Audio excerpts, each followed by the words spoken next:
Good morning sir. Hello बच्चों।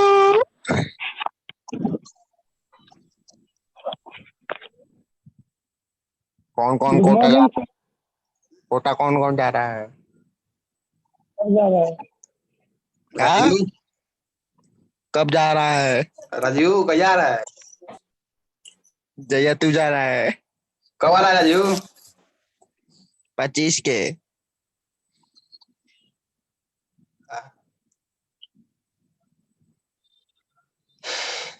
हाँ भाई एलन खुल गया। क्लास 6 तारीख से लगेगा, 6 सितंबर। 1 तारीख का नोटिस आया। वो ऐसा ही आया है, देख लेना। मेडिकल वालों का 6 से लगेगा तो हम लोग का भी इधर उधर लगेगा। ये कैसे हो सकता है भाई? हो सकता है। प्रोबाली एक को प्रोबा भेजा है मैसेज, एक को बुलाया हूँ।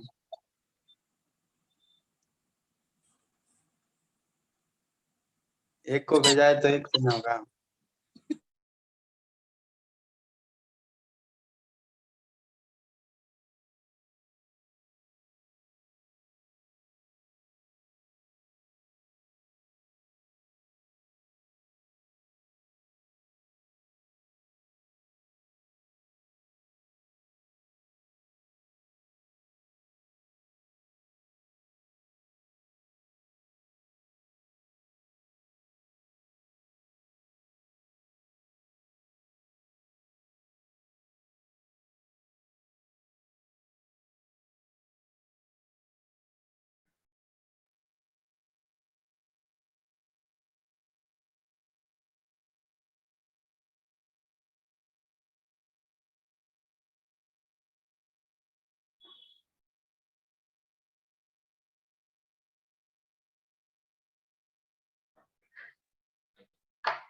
Good morning everyone. I hope कि आप मुझे सुन रहे होंगे। Is everything fine? Yes, very good.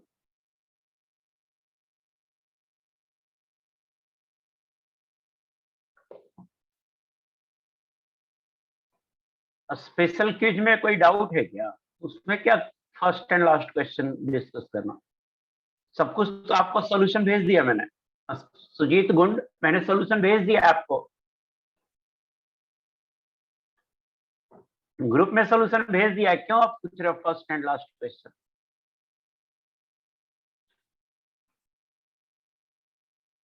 अगर कोई डाउट है किसी को तो मुझे व्हाट्सएप कर लेना, है ना, रिप्लाई कर दूंगा।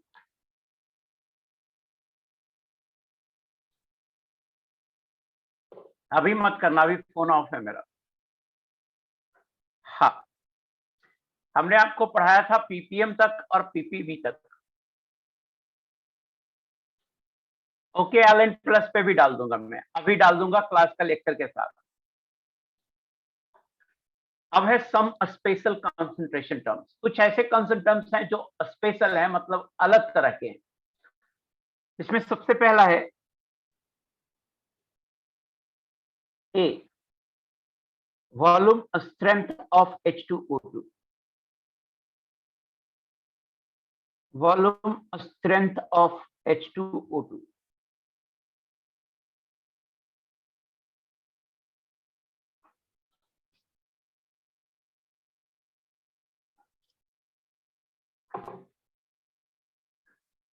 अगर H2O2 का सॉल्यूशन अगर आपको मार्केट में मिलेगा या लैब में रखा होगा तो एक बोतल होगा, उस बोतल के ऊपर एक चिप्पी लगा होगा, लेबल, स्टिकर। उस चिप्पी पे लिखा होगा H2O2 10V। तो 10V का मतलब है इसका वॉल्यूम स्ट्रेंथ 10 है। तो सवाल उठता है कि सर वॉल्यूम स्ट्रेंथ 10 का मतलब क्या है? तो इसमें प्योर H2O2 नहीं है, H2O2 का सॉल्यूशन है। H2O2 का क्या है? सॉल्यूशन है, एक्वस सॉल्यूशन। 10V लिखा हो सकता है, 20V लिखा हो सकता है, 15V लिखा हो सकता है। तो इसका कोई मीनिंग होगा ना। ये वॉल्यूम स्ट्रेंथ है, 10V 10 वॉल्यूम स्ट्रेंथ है, 20V 20 वॉल्यूम स्ट्रेंथ है, 15V 15 वॉल्यूम स्ट्रेंथ है, तो इसका कोई मीनिंग होता होगा ना। तो देखिए इसका क्या मीनिंग है। इफ ये लाइन एकदम रट जाना है आपको जो मैं लिख रहा हूं। If an aqueous solution of H2O2 is labeled as 10V, it means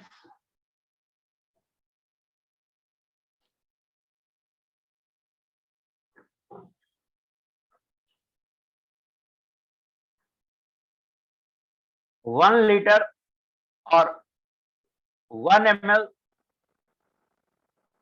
aqueous solution of H2O2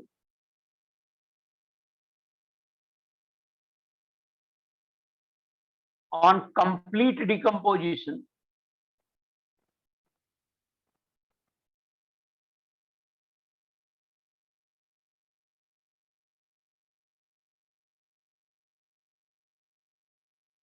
will produce 10 liter or 10 ml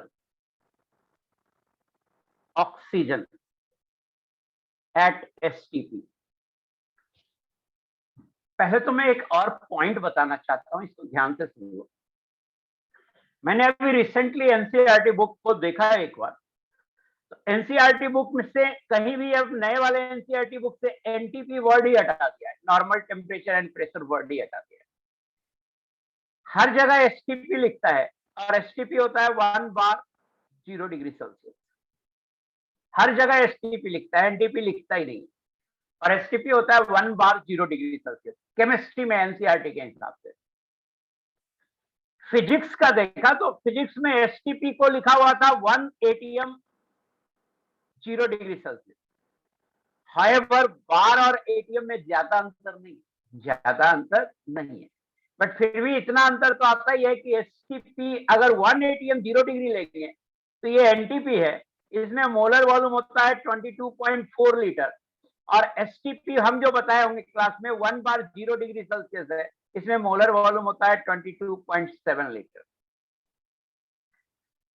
तो फिजिक्स की बात हम अलग रख देते हैं। फिजिक्स में एसटीपी में चूंकि एनसीईआरटी में 1 atm और 0 डिग्री सेल्सियस ही लिखा हुआ है तो हम वही लेंगे। केमिस्ट्री में 1 बार और 0 डिग्री सेल्सियस लेंगे और उस हिसाब से मोलर वॉल्यूम 22.7 लीटर लेंगे। मैंने क्या बोला शायद आपको समझ में आ गया हो। रिसेंट जो एनसीईआरटी में डेटा लिखा हुआ है उसके हिसाब से आंसर करेंगे। और थोड़ा अंतर है फिजिक्स केमिस्ट्री में, तो हम केमिस्ट्री में एसटीपी मींस 1 बार 0 degree Celsius molar volume 22.7 litre यही लेके चलेंगे। तो देखिए अगर मैंने कहा कि किसी लैब में कोई सॉल्यूशन रखा हुआ है H2O2 का और उसके ऊपर 10V लिखा हुआ है, इसका मतलब क्या है? तो इसका मतलब है कि अगर 10V लिखा हुआ है इसका मतलब है अगर 1 लीटर सॉल्यूशन लेंगे तो 10 लीटर ऑक्सीजन मिलेगा एसटीपी पे। और अगर 1 ml सॉल्यूशन लेंगे तो 10 ml ऑक्सीजन मिलेगा एसटीपी पे। उसी तरह से अगर 1 मीटर क्यूब सॉल्यूशन लेंगे तो 10 मीटर की ऑक्सीजन मिलेगा एसटीपी पे। ये लाइन पूरा याद रखें पहले कि इसका मतलब क्या है। इसका मतलब अगर मान लेते हैं कि लेट वॉल्यूम स्ट्रेंथ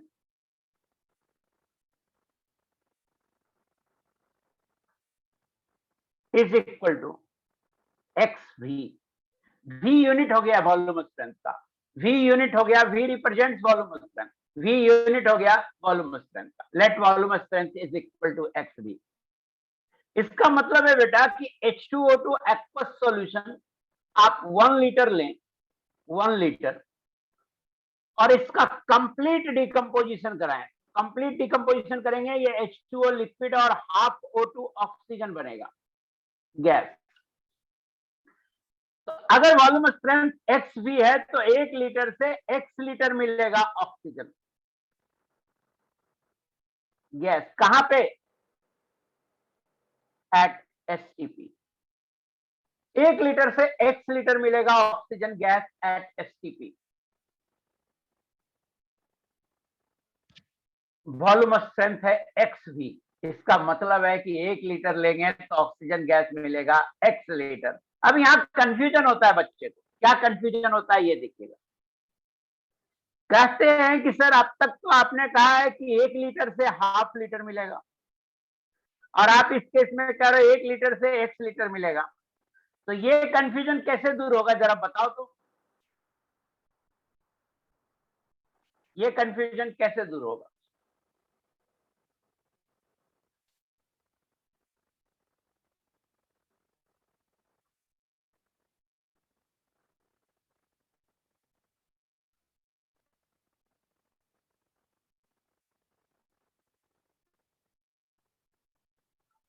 जितने भी आंसर आए हैं सारे गलत हैं। आप लोगों ने बहुत कुछ लिखा है, सारे गलत हैं, सारे गलत हैं। अभी भी जो आ रहे हैं सब गलत है। प्लीज अब लिखना बंद कर दो। करीब 50 आंसर आए, 50 का 50 गलत है। प्लीज प्लीज मत लिखो, मुझे टेंशन हो रहा है। मैंने ब्लॉक कर दिया आप। जितने भी आंसर देखे, करीब 50 आंसर मैंने देखे, सारे गलत है यार। ये एक्वस है और ये गैसियस है। गैसियस होता दोनों तो 1 लीटर से हाफ ही लीटर मिलता। सेम पीएनटी तो है ही, नहीं लिखा तो means pressure and temperature same. अगर दोनों गैसियस होता तब 1 लीटर से हाफ लीटर मिलता। ये एक्वस है। मैंने आपको बोला होगा, हम गैस में लगाते हैं V is directly proportional to number of mole. ये एक्वस है और इधर गैसियस है। हम कोएफिशिएंट से नंबर ऑफ मोल के प्रोपोर्शनल नहीं होगा बोलो, तो हम कोएफिशिएंट से नहीं कर सकते। मुझे बताना मेरी बात समझ में आई कि नहीं आई?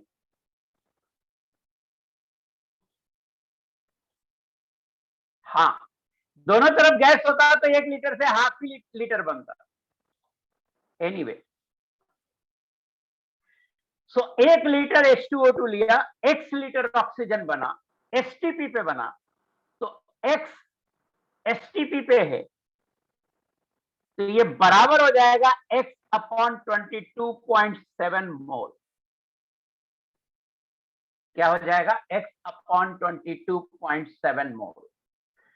हाफ मोल ऑक्सीजन बनता है 1 मोल H2O2 से। देखिए इधर एक्वस है, इधर गैसियस है, तो मोल में ये बात कर सकते हैं, लेकिन दोनों तरफ चूंकि गैसियस नहीं है तो वॉल्यूम में ये बात नहीं कर सकते हैं। मोल वाला सब हमेशा सही होगा। हाफ मोल ऑक्सीजन बनता है 1 मोल H2O2 से। अगर 1 लीटर H2O2 से x अपॉन 22.7 मोल O2 बना है, तो मुझे बताइएगा H2O2 रहा कितना मोल होगा? तो हाफ ऑक्सीजन बनता है तो 1 मोल रहता है, मीन जितना मोल ऑक्सीजन होता है उसका डबल। तो H2O2 रहा होगा 2 इंटू एक्स अपॉन 22.7 मोल। यह हो जाएगा x अपॉन 11.35 मोल। इंटरेस्टिंग देखिए, देखिए क्या इंटरेस्टिंग है यहाँ कि सॉल्यूशन 1 लीटर है और उसमें H2O2 x बाई 11.35 मोल है। 1 लीटर सॉल्यूशन है, उसमें H2O2 निकल के आया है x अपॉन 11.35 मोल। तो मुझे बताइएगा x अपॉन 11.35 मोल क्या हुआ? x अपॉन 11.35 मोल को क्या बोलेंगे? नहीं, 1 लीटर में H2O2 का मोल है, प्योर तो है ही वो, ऑफकोर्स प्योर ही निकालेंगे, किसी का मोल निकालेंगे नहीं ना। वॉल्यूम स्ट्रेंथ तो x है जी धनंजय। मोलरिटी अब सही आया, समर ने सही लिखा है, वेरी गुड। मोलरिटी बोलेंगे, 1 मोल में जितना मोल सोल्यूट होता है उसे। दिव्यांश तुम तो लिखो ही नहीं, कुछ नहीं समझ में आ रहा है, तुम्हारे लिखने से कोई फर्क नहीं पड़ता। यहाँ 50 बच्चे तो मोलरिटी सही आंसर कर दिए, तो तुम मत लिखो, तुमको कुछ समझ में आ भी नहीं सकता। सीधा एक बार क्लास में आ जाओगे, कैसे समझ में आएगा बेटा दिव्यांश? तो 1 लीटर में x अपॉन 11.35 मोल को मोलरिटी बोलते हैं, क्योंकि मोलरिटी यही होता है 1 लीटर में जितना मोल सॉल्यूशन होता है। मेरी लेक्चर तब आपको समझ में आएगी जब आप हम जो पहले पढ़ाए वो सारी बातें समझी हुई हो। तो आप मत लिखा करो। अब अगर कोई बच्चा लिखता है नहीं समझ में आ रहा है तो मैं टेंशन नहीं लेता। मुझे जितनी कोशिश करनी थी समझाने की वो समझाने की कर ली। मुझे समझ में आ गया कि कुछ बच्चे बिल्कुल समझने के लिए तैयार नहीं है, शुरू से रेगुलर नहीं है, उनको नहीं आ सकता समझ में। Therefore, molarity बराबर x अपॉन 11.35 और x बराबर मोलरिटी इंटू 11.35 और वॉल्यूम स्ट्रेंथ बराबर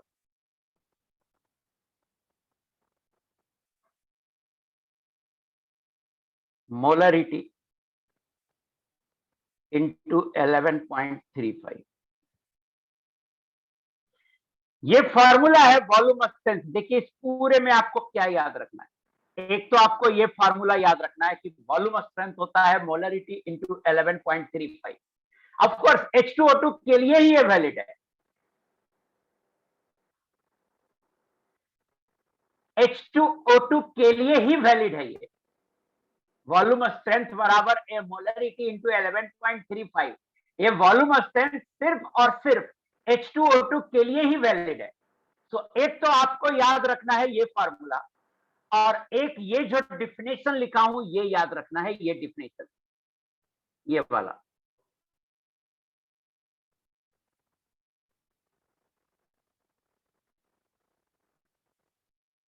अब सुनिए मेरी बात, मैंने एक बार समझा दिया, हो सकता है बहुतों को नहीं समझ में आया होगा।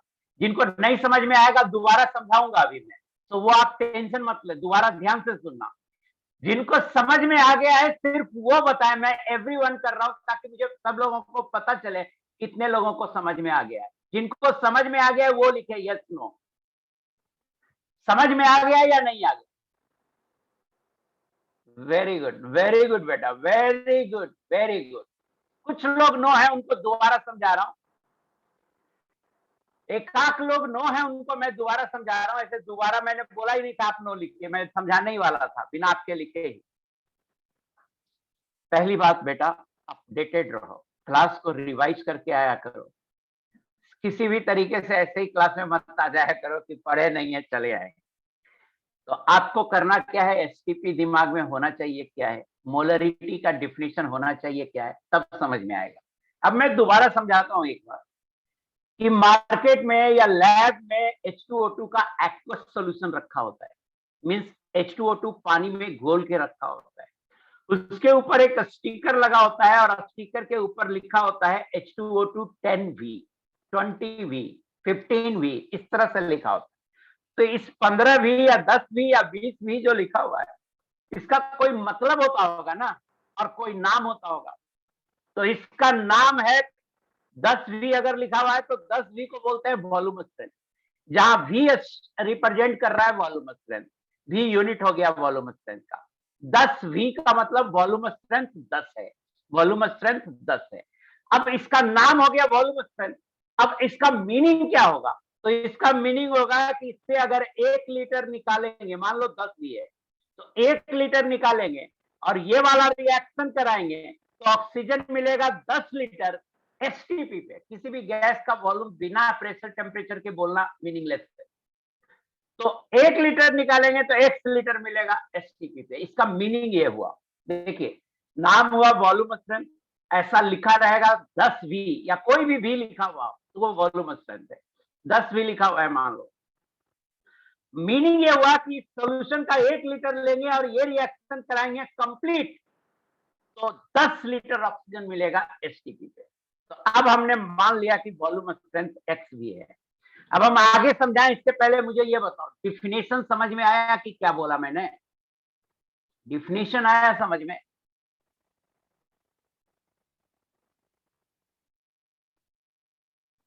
हाँ, अब हमने मान लिया कि देखो 10-20 मानने से बेहतर है हम X मान लें। तो हमने मान लिया कि वॉल्यूम स्ट्रेंथ XV है, तो 1 लीटर लिया तो X लीटर ऑक्सीजन मिल रहा एसटीपी पे।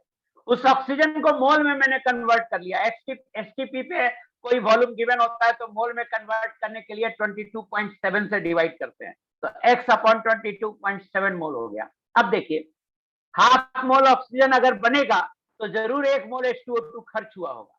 तो अगर इतना मोल ऑक्सीजन बना है तो H2O2 जो खर्च होगा उसका डबल खर्च होगा। मींस H2O2 इतना मोल रहा होगा कितने में? 1 लीटर में। और 1 लीटर में जितना मोल H2O2 होगा उसे हम मोलरिटी बोलेंगे। उसे क्या बोलेंगे? मोलरिटी। तो x बाई 11.35 ये मोलरिटी हो गया। हाँ दीपक, अच्छा हुआ बेटा तुमने लिख दिया, चमक गया। तू लिखा था नहीं समझ में आया।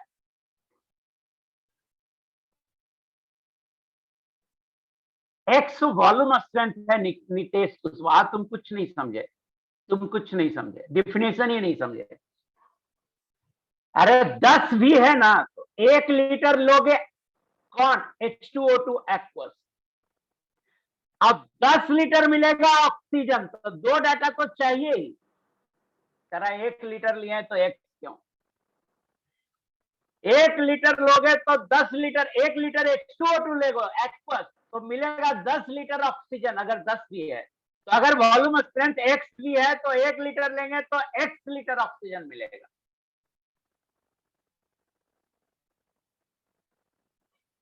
ऋतिक राज, एक्वस में मोल तो लगेगा ना। अभी क्या बोले यार, क्या बोले वो समझते नहीं हो, फिर कुछ कुछ पूछने लगते हो। सुनो, ए एक्वस से 2B गैसियस है तो हम नहीं बोल सकते 1 लीटर से 2 लीटर बोले लगेगा, ये गलत है। लेकिन हम ये बोल सकते हैं कि 1 मोल से 2 मोल बनेगा, ये सही है। ऋतिक राज, समझ में आया मेरी बात?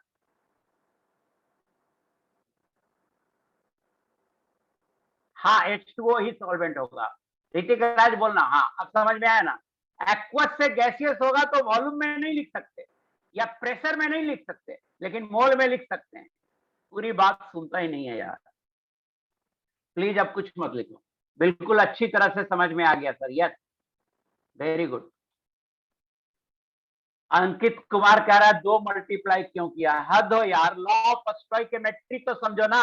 हाफ मोल से 1 मोल बनता है, तो हाफ मोल अगर ऑक्सीजन लेंगे तो पीछे 1 मोल H2O2 है, जितना मोल ऑक्सीजन है उसका डबल मोल है H2O2।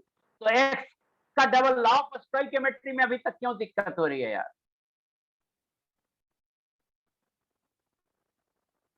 नहीं नहीं वैभव पाटीदार, तुम बिल्कुल गलत लिख रहे। एनीवे, मैंने बहुत अच्छे से समझाने की कोशिश किया, फिर भी नहीं समझ में आता है तो बहुत गड़बड़ वाली बात है। आपका मतलब बेसिक बहुत गड़बड़ है। अंकित कुमार, समझ में आया 2 से मल्टीप्लाई क्यों किया? ए से हाफ भी बन रहा है, तो अगर ये x मोल है तो ये कितना मोल रहा होगा अंकित कुमार?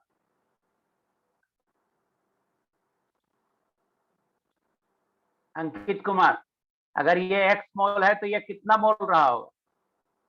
ये x मोल बना है तो कितना मोल ये रहा होगा? 2x। तो 2 से क्यों मल्टीप्लाई किया, समझ में आया? अभी तक यार यही बात पूछ रहे हो, 2 से मल्टीप्लाई क्यों किया, 8 से मल्टीप्लाई क्यों किया, 4 से क्यों मल्टीप्लाई किया? मेरे भाई, जहां भी कुछ से मल्टीप्लाई कर समझ लो बेटा लॉ ऑफ स्टोइकियोमेट्री लगा दिया। एनीवे, आइए अब क्वेश्चन क्वेश्चन खेलते हैं। आओ क्वेश्चन क्वेश्चन खेलें। थोड़ा दिक्कत होती होगी ऑफलाइन सवाल, और ऑनलाइन में आप पूछ ही लेते हो। ऑफलाइन पढ़ाने में तो हिम्मत ही नहीं होती किसी को कुछ बोलने के लिए। हाँ, ओनली फॉर H2O2 ऋतिक राज बोल दिया हूं मैं, सुना करो, कुछ कुछ मत लिखते रहो हमेशा। No one. आइए, solution of H2O2 is labelled as 11.35 volume. V मतलब वॉल्यूम स्ट्रेंथ है। Calculate its concentration in weight by volume percent. तो देखो, मेरी बात सुनिए प्लीज, पहले सुनो तब बनाएंगे। इस फार्मूले को पहले आप याद रख लो। और वॉल्यूम स्ट्रेंथ देखते ही बच्चे को डर लग जाता है। तो मेरा एक तो ये कहना है, डरना मना है। मेरा क्या कहना है? डरना मना है। आप तो अगर क्वेश्चन में वॉल्यूम स्ट्रेंथ निकालना हो तो मानो कि मोलरिटी निकालना है, और फिर फाइनली 11.35 से मल्टीप्लाई कर देना। और अगर वॉल्यूम स्ट्रेंथ दिया हुआ हो तो समझो मोलरिटी दिया हुआ है और उसे 11.35 से डिवाइड कर दोगे तो वॉल्यूम स्ट्रेंथ निकल जाए। तो मैं ये कह रहा हूं कि अगर क्वेश्चन में वॉल्यूम स्ट्रेंथ दिया हुआ हो तो आप मोलरिटी निकाल लो 11.35 से डिवाइड करके, और अगर वॉल्यूम स्ट्रेंथ निकालना हो तो आप पहले मोलरिटी निकालो और उसे 11.35 से मल्टीप्लाई कर दो तो वॉल्यूम स्ट्रेंथ आ जाए। सो आप वॉल्यूम स्ट्रेंथ लिखा रहे तो आप समझ जाओ कि मोलरिटी लिखा हुआ है, 11.35 का ही आंसर है। अब देखिए इस सवाल को करते हैं। क्वेश्चन में वॉल्यूम स्ट्रेंथ दिया हुआ है तो आप पहले तो फॉर्मूला लिख लो बेटा कि वॉल्यूम स्ट्रेंथ होता है मोलरिटी इंटू 11.35। वॉल्यूम स्ट्रेंथ दिया हुआ है 11.35, this is equal to molarity into 11.35, और जानती हो मोलरिटी आ गया 1 मोल पर लीटर। 1 मोल पर लीटर, देयरफॉर H2O2 हो जाएगा, H2O2 एक्वस हो जाएगा। 1 मोल पर लीटर बराबर 1 इंटू 34 ग्राम पर लीटर। 34 H2O2 का मोलर मास है। अब फिर मत लिख देना 34 से मल्टीप्लाई क्यों किया, मोल को ग्राम में चेंज कर दिया। अब देखिए क्या निकालना है, percentage by volume. Percentage by volume होता है बेटा mass of solute divided by volume of solution into शतक। और जानती हो परसेंटेज बाई वॉल्यूम हो जाएगा 34 डिवाइडेड बाई सॉल्यूशन। 1 लीटर मतलब 1000 ml इनटू शतक। 1 लीटर मतलब 1000 ml, 3.4 weight by volume percent. तुम कौन हो? मैं आंसर हूं। बताना समझ में आया या नहीं आया? Very good, very good. देखिए वॉल्यूम स्ट्रेंथ जब भी हो दिया हुआ हो, आप मान लो मोलरिटी दिया हुआ है, वॉल्यूम स्ट्रेंथ में तुरंत 11.35 से डिवाइड करो और मोलरिटी निकालो। और एक बार मोलरिटी आ गया ना तो जैसे ही मोलरिटी आता है आप कंफर्टेबल हो जाते हो। तो वॉल्यूम स्ट्रेंथ दिया हुआ हो 11.35 से डिवाइड करो, मोलरिटी आ जाएगा। और अगर क्वेश्चन में वॉल्यूम स्ट्रेंथ निकालना हो तो आप समझो मोलरिटी निकालना है, और चुपके से मोलरिटी निकालने के बाद 11.35 से मल्टीप्लाई कर दो चुपके से तो आंसर आ जाएगा।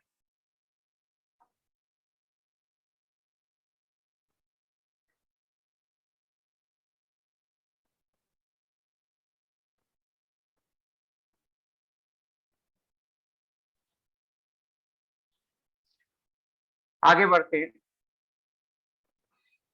आइए क्वेश्चन देखिए।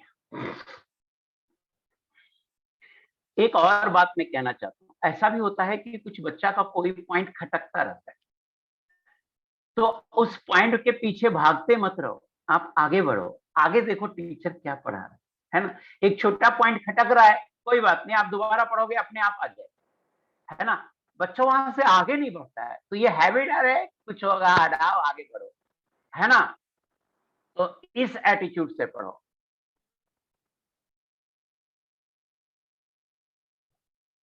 "100 ml each of 1 molar H2O2 and 11.35 VH2O2 solution are mixed." दो सॉल्यूशन है H2O2 का, एक का मोलरिटी 1 है और एक का 11.35 भी। Find the strength of final solution in gram per litre. देखो V1 है 100 ml, M1 है 1 मोलर, V2 है 100 ml, M2 निकालो, फॉर्मूला लगाओ, वॉल्यूम स्ट्रेंथ होता है मोलरिटी इंटू 11.35। इसको थोड़ा डाटा चेंज कर देता हूं क्योंकि दोनों 1 आ जाएगा तो सीधा आंसर हो जाएगा 1 मोलर। मैं डाटा चेंज कर रहा हूं। 11.35 by 2, 22.7 कर देता हूँ,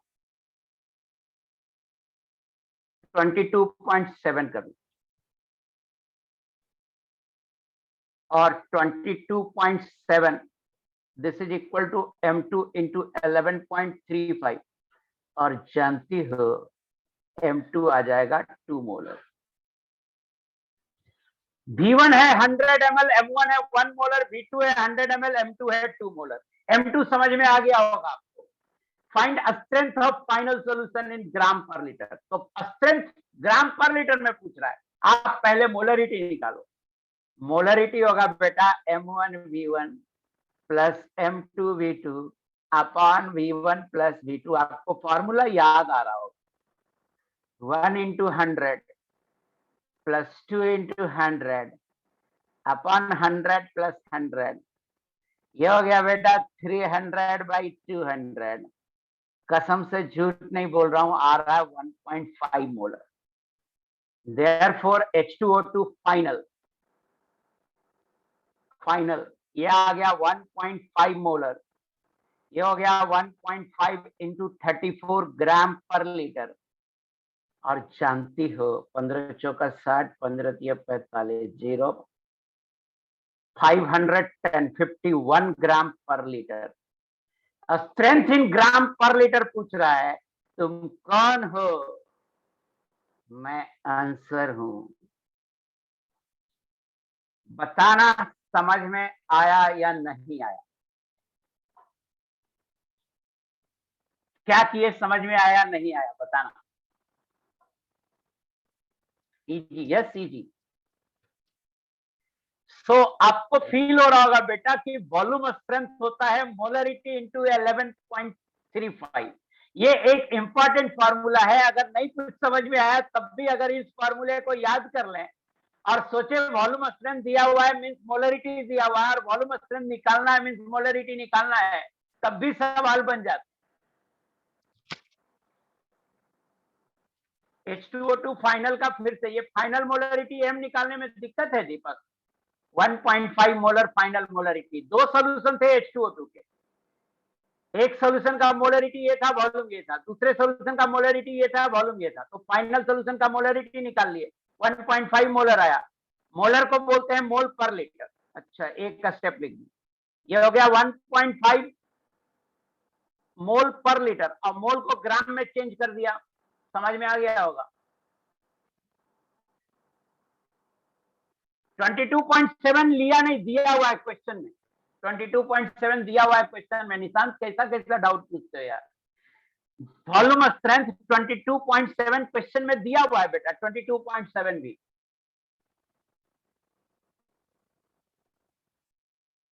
नहीं। Unit of volume strength is V,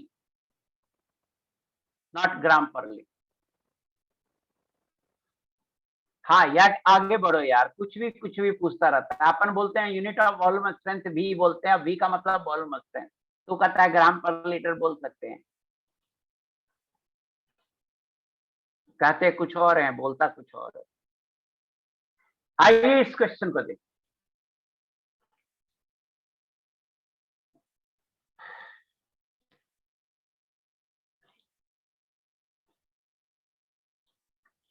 याद दिला रहा है एक बच्चा होमवर्क के लिए, दे ही देता हूं। आपका होमवर्क है कंसंट्रेशन टर्म। कंसंट्रेशन टर्म इसकी सीट करनी है।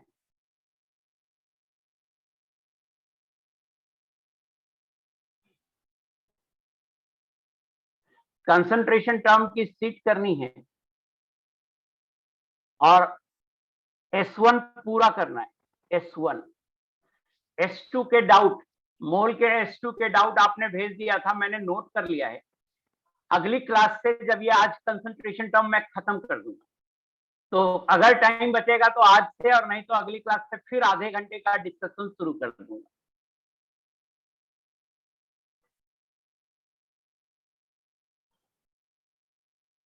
और ये जो कंसंट्रेशन टर्म का डाउट है, ये आपको भेजना है। मेरी क्लास शायद ट्यूसडे को होगी, तो मंडे शाम तक आप भेज देना। मंडे शाम तक भेज देना। एक और संडे को क्लास लगाऊंगा या नहीं, ये अभी फाइनल नहीं है, मैंने बात नहीं किया मैनेजमेंट से। डिस्कस लगाऊंगा तो सिर्फ डिस्कशन क्लास लगाऊंगा, सिर्फ डिस्कशन, पढ़ाऊंगा कुछ नहीं। सिर्फ डिस्कशन क्लास संडे को लगा सकता हूं, क्योंकि सैटरडे को आपका टेस्ट है, तो एक लेक्चर मेरा वहां गया है। तो ये आपको मैं व्हाट्सएप ग्रुप पे इन्फॉर्म कर दूंगा, अगर संडे को क्लास होगी तो। नहीं भी हो सकती, अभी लगा हुआ नहीं है, मैनेजमेंट से बात नहीं किया हूँ।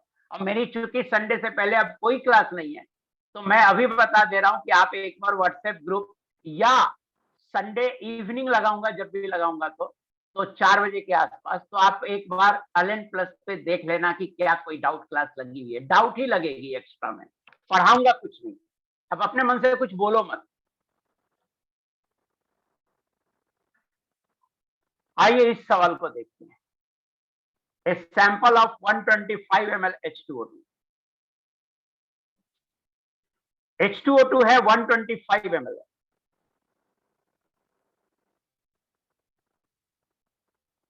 Required 200 ml of 0.1 molar KMnO4। इसको चाहिए KMnO4, KMnO4, KMnO4।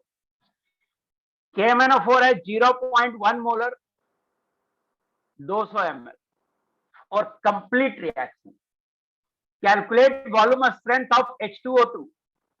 H2O2 की वॉल्यूम स्ट्रेंथ निकालनी है बेटा। तो आप मत डरो अभी सवाल को देख के। मान लो कि H2O2 की मोलरिटी निकालनी है। क्या बोले क्वेश्चन में, अगर वॉल्यूम स्ट्रेंथ निकालनी हो तो आप तो मोलरिटी निकाल लो। तो मान लो इसकी मोलरिटी है M, इसकी मोलरिटी क्या है M। अब देखो क्वेश्चन में रिएक्शन दिया हुआ है, ये अच्छी बात है कि रिएक्शन दिया हुआ है। जनरली रिएक्शन नहीं गिवन होता है, बट ठीक है, चूंकि अभी पढ़ाया नहीं रिएक्शन इनऑर्गेनिक में, तो इसलिए रिएक्शन नहीं दिया हुआ है। H2O2 का कोएफिशिएंट है 5, KMnO4 का कोएफिशिएंट है 2 और 3H2SO4। ये आपको दे देगा K2SO4 plus 2 MnSO4 plus 5O2 plus 3H2O। अब देखो जरा सा ध्यान से देखना, बिल्कुल ध्यान से। Molarity into volume in ml, millimole देता है 125 m मिलीमोल, दोनों को मल्टीप्लाई कर लिया। 200 into 0.1 molarity into volume in ml, millimole 20 millimole. ध्यान से देखना, 2 मिलीमोल के लिए 5 मिलीमोल चाहिए, तो 20 मिलीमोल के लिए कितना चाहिए, 50 मिलीमोल चाहिए। आया समझ में? फिर मैं मत बोलना 50 कहां से आ गया। 2 मिलीमोल KMnO4 के लिए 5 मिलीमोल H2O2 चाहिए। लॉ ऑफ स्टोइकियोमेट्री लगा रहा हूं। तो 20 के लिए कितना चाहिए, 50 मिलीमोल चाहिए। 10 से गुना कर दो, ऊपर 10 से गुना कर दो, तो 20 के लिए चाहिए 50 मिलीमोल। इसका मतलब 125 m बराबर 50 होगा और m बराबर होगा 50 अपॉन 125, 2/5, 0.4 मोलर। मोलरिटी आ गया 0.4, कसम से वॉल्यूम स्ट्रेंथ आ गया मोलरिटी इंटू 11.35। जानती हो 0.4 इंटू 11.35,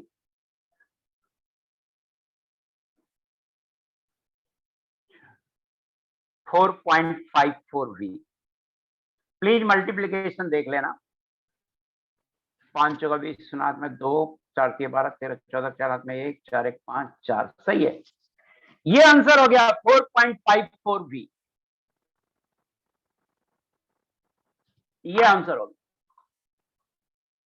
बताना समझ में आया नहीं आया।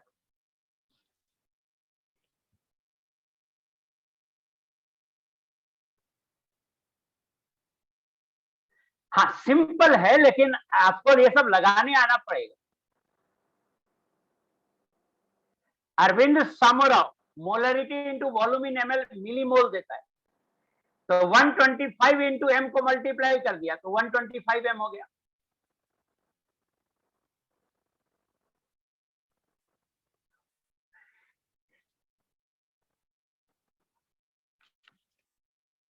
यार स्टेप 3 फिर से पूछ रहा है। अरे देखो स्टेप 3 देखो फिर से पूछ रहा है, लॉ ऑफ स्टोइकियोमेट्री लगाने नहीं आ रहा। अरे बेटा यहाँ 2 है, तो लॉ ऑफ स्टोइकियोमेट्री कह रहा है, लॉ ऑफ स्टोइकियोमेट्री कि 2 मिलीमोल के लिए 5 मिलीमोल H2O2 चाहिए। तो H2O2 है कितना, KMnO4 है कितना 20। देखो ना बेटा 2 millimole KMnO4 requires 5 millimole H2O2। ये लॉ ऑफ स्टोइकियोमेट्री कह रहा है। तो आप मुझे बताओ एक के लिए कितना होगा 5/2, 20 के लिए कितना होगा 5/2 इंटू 20 बराबर 50 मिलीमोल H2O2।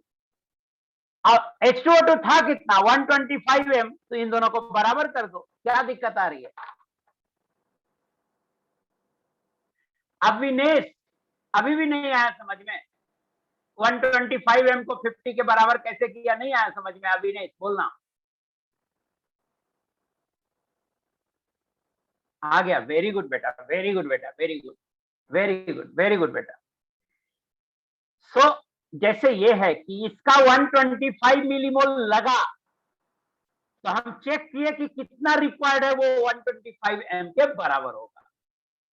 नेक्स्ट क्वेश्चन, आइए इसको, यहां पर ना क्वेश्चन में 5.6 लिखा हुआ था, ये पुराना एसटीपी के आधार पे है, मतलब एनटीपी के आधार पे है। 5.675 यूज करो। नहीं ऋतिक राज कुछ भी कहीं भी कुछ भी मत पूछ दो यार, जो अपन बोलते हैं वो ध्यान से सुनो, जो हम सिखाते हैं वो ध्यान से सुनो। कहीं भी मत बोल दो पीओएसी यूज कर सकते हैं। आखिर पीओएसी यूज करना जब सिखाया तब कहां थे। प्रियांश नहीं आया समझ में 125। अरे मोलरिटी एम मान लिया, मोलरिटी एम मान लिया, एम मोलर, वॉल्यूम है 125 ml, तो कितना मिलीमोल होगा, molarity into volume in ml gives millimole, ये पढ़ाया होगा मैंने। तो मोलरिटी इनटू 125 मिली एम मिलीमोल। क्यों नहीं आ रहा समझ में बेटा, प्रियांश क्यों नहीं आ रहा समझ में। ये 125 मोलर नहीं है, ये मिलीमोल लिखा हूं, कहां देखो ना यहाँ पे क्या लिखा हूं, 125 M मिलीमोल लिखा हूं।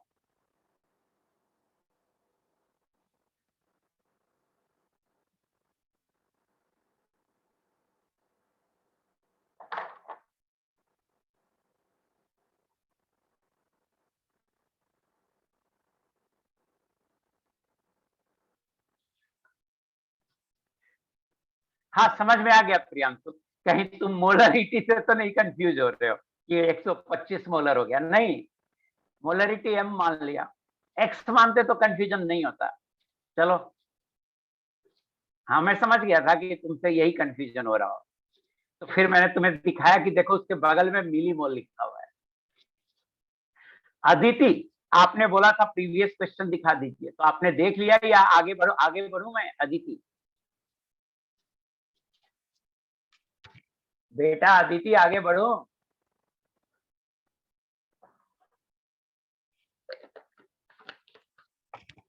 गुड, अब इस क्वेश्चन पे आइए।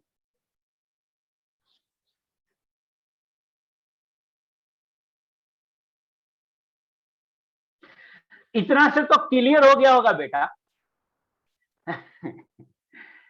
इतना से तो क्लियर हो गया होगा बेटा कि अगर वॉल्यूम स्ट्रेंथ निकालना होगा तो मोलरिटी निकाल लेंगे और 11.35 से मल्टीप्लाई कर देंगे, और अगर वॉल्यूम स्ट्रेंथ दिया होगा तो उसे 11.35 से डिवाइड कर देंगे तो मोलरिटी आ जाएगा। इतना तो क्लियर हो ही गया होगा आप तक। अब देखिए 34 ग्राम H2O2 dissolved in water to make a solution of 2 liter, then choose the correct answer। H2O2 कितना है 34 ग्राम, 1 मोल, वॉल्यूम कितना है 2 लीटर, मोलरिटी हो जाएगा 1/2 0.5 मोलर, मोलरिटी हो जाएगा number of moles divided by volume in litre 1/2 0.5 molar. Molarity तो समझ में आ गया होगा ना, 1 मोल है और वॉल्यूम 2 लीटर है तो 1/2 होगा। मोलरिटी होता है number of moles of solute divided by volume of solution in litre. तो वॉल्यूम स्ट्रेंथ क्या होगा? वॉल्यूम स्ट्रेंथ होता है 11 मोलरिटी इंटू 11.35।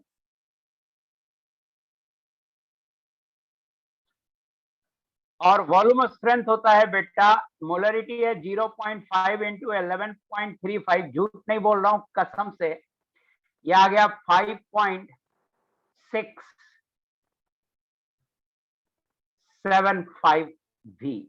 ये आंसर हो गया। तो वॉल्यूम स्ट्रेंथ निकल गया। एक बार क्वेश्चन को देखिए, ये तो सही हो गया। एक बार क्वेश्चन को देखिए और मुझे बताइए ऑप्शन ए सही है, ये समझ में आया कि नहीं आया। दिव्यांशु 10 बार मैसेज टाइप नहीं करो बेटा, इस पर गुस्सा आ जाता है। मत टाइप करो 10 बार एक ही मैसेज। ओवर एक्साइटेड नहीं होना, एक्साइटेड होना अच्छी बात है।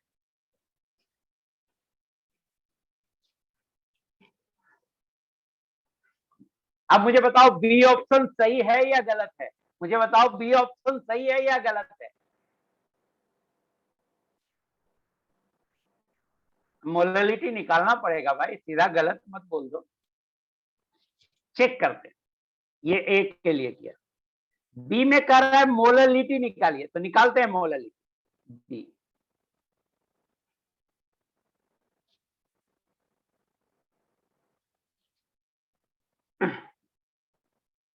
मोलरिटी तो निकल ही नहीं पाएगा, बिना डेंसिटी के कैसे निकलेगा? Number of moles of solute divided by mass of solvent in KG, तो सॉल्वेंट का मास निकल ही नहीं पाएगा, डेंसिटी चाहिए।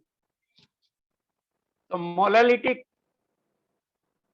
can't be calculated from above data.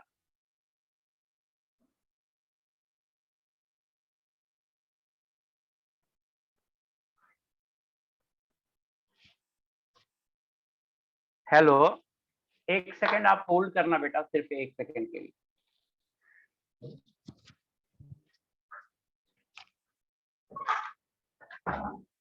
कोई कुछ कह नहीं रहा है?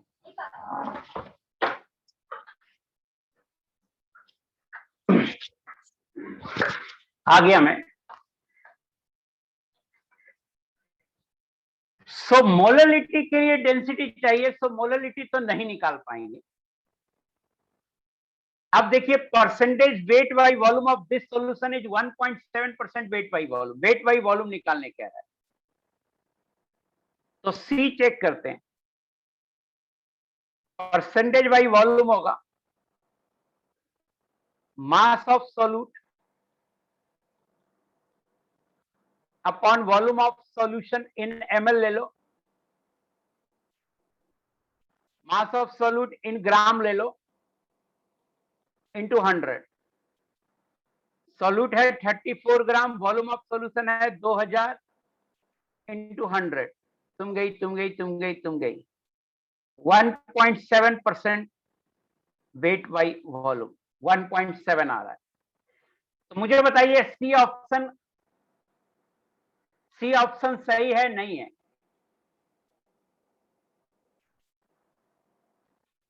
सही है, very good.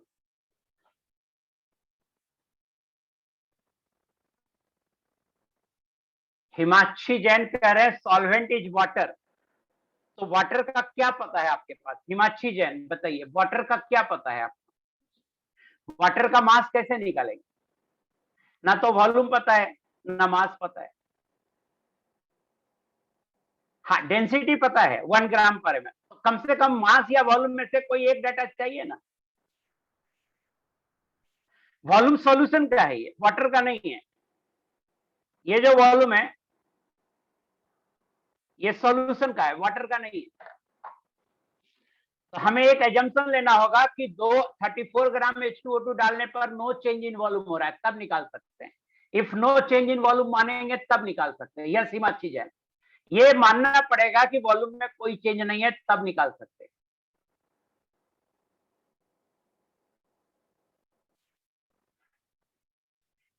Aditi Kumar PV बराबर एनआरटी, तो बोलो ही मत, एक्वस सॉल्यूशन में पीवी बराबर एनआरटी नहीं लगता।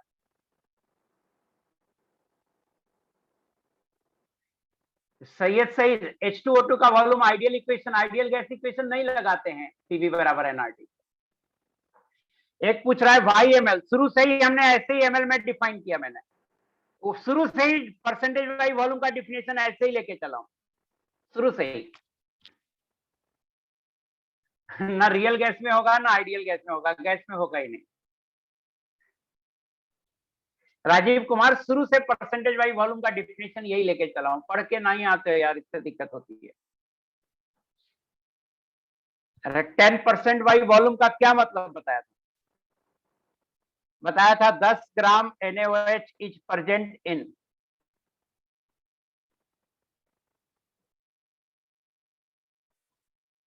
100 ml सॉल्यूशन, बताया था ना। तो वॉल्यूम लिया था ml में और मास लिया था ग्राम में, वेट वाई वॉल्यूम का क्या मतलब बताया था। तो पढ़ी के नहीं आते हो तो क्या दिक्कत, कैसे होगा ऐसे? सी ऑप्शन हो गया 1.7% आएगा। डी ऑप्शन पे बात करते हैं। Molarity of H2O obtained after decomposition of H2O2 is 0.45 molar. Molarity of H2O gas obtained after decomposition of H2O2 is 0.5 molar. H2O gas लिखा हुआ है,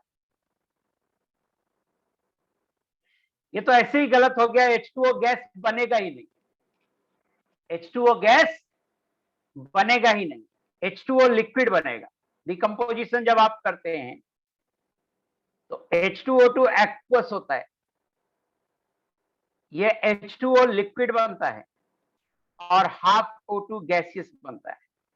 अब कह रहा है molarity of H2O gas obtain after decomposition, ये गैस बनेगा ही नहीं, और अगर गैस बनेगा तो मोलरिटी नहीं होगा। गैस बनेगा तो मोलरिटी तब भी नहीं होगा, मोलरिटी सॉल्यूट कोई होगी। प्योर वाटर की मोलरिटी तो 55.55 जो बताया था वही होगा, तो 55.55 भी नहीं है प्योर वाटर की, तो ये आंसर नहीं होगा। समझ में आया मेरी बात क्या नहीं आया? अदिति कुमार, तुम पता नहीं आलतू फालतू चीजें खूब पूछती हो, रुक जाओ, तुम क्या पूछ रहे हो मुझे एक बार देखने दो।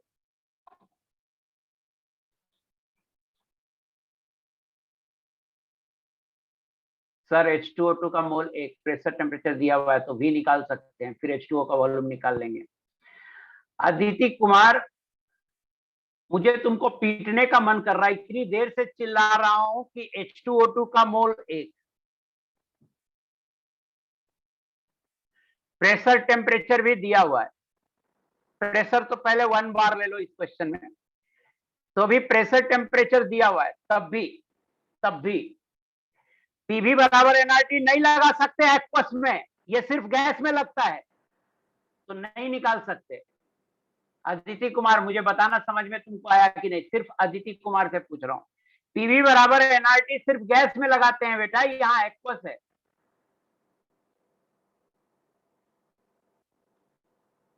अदिति कुमार, बताना समझ में आया कि नहीं, क्या लिख रहे हो बीच बीच में?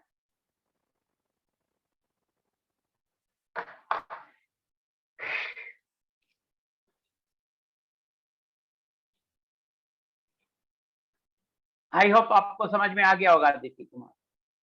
हाँ, एक और पॉइंट है, डी अगेन बोल रहा है बच्चा, ठीक है, डी अगेन समझा रहा हूं, आप प्लीज थोड़ा सा पेशेंस रखो। डी अगेन कहता है molarity of water obtained after decomposition of H2O2 is 0.5 molar. H2O2 का डिकम्पोजिशन हो गया, वाटर ऑब्टेन हो गया। यहां से एक तो क्या देखिए, वाटर का गैस, वाटर गैस लिखा हुआ, क्या लिखा हुआ है? Water gas. गैस अगर बन गया तो गैस का कोई मोलरिटी नहीं होता है, मोलरिटी सॉल्यूट का होगा या प्योर सॉल्वेंट का होगा, गैस का कोई मोलरिटी नहीं होता है। तो यहीं पे खत्म हो गई बात यहीं पे खत्म हो गई। पहली बात तो ये। दूसरा, मान लो अगर गैस की मोलरिटी भी हम कहते हैं number of moles divided by volume, तो जब तक हमें पता नहीं हो वॉल्यूम किस प्रेशर टेम्परेचर पे लेना है, मान लो नंबर ऑफ मोल्स 0.5 बनेगा, ऐसे 0.5 से ज्यादा होगा क्योंकि सॉल्यूशन में सॉल्वेंट एक्सेस में होता है, तो कितना मोल वाटर है ये हमें नहीं पता है। 0.5 नहीं होगा, 0.5 से ज्यादा होगा। 0.5 सिर्फ बना है, बट इसमें पहले से भी तो वाटर था, तो कितना मोल वाटर है ये नहीं पता। अब वॉल्यूम किस स्टेज पे लेना है, कितना लेना है, किस पीएनटी पे लेना है, ये भी नहीं पता। तो सिंपली एक लाइन बोल के ऑप्शन डी को काट दीजिए कि H2O गैस की कोई मोलरिटी नहीं होती है। खत्म हो गई बात।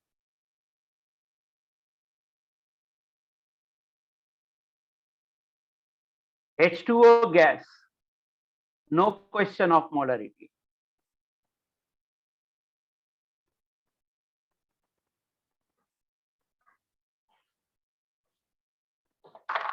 आ गया ऑप्शन डी समझ में?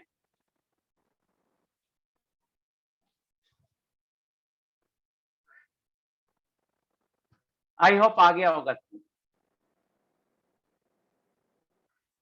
अरे प्रेशर टेम्परेचर देने से कुछ नहीं होता है, प्रेशर टेम्परेचर देने से कुछ नहीं होता है, तब भी वॉल्यूम नहीं निकलेगी, क्योंकि H2O का मोल भी हमें नहीं पता है।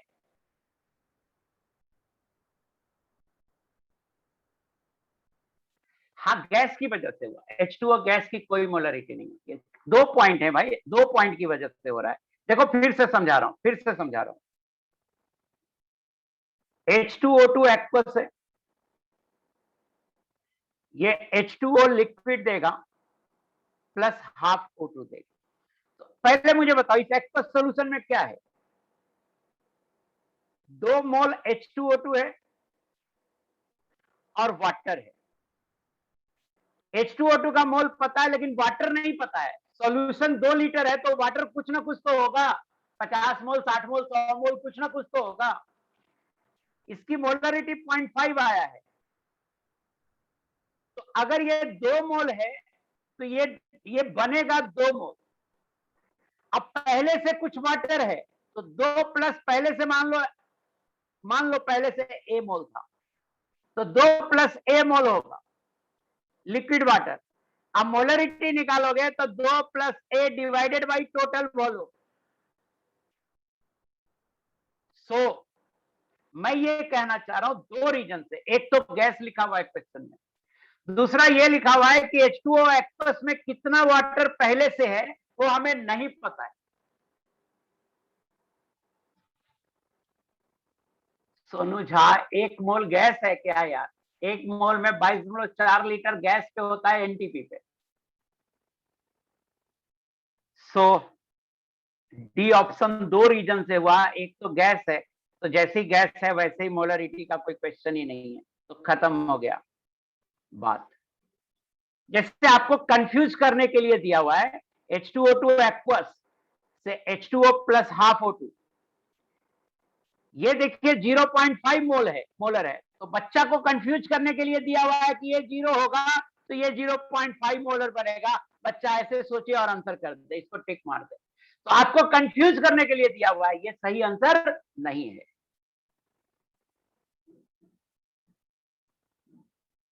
एनीवे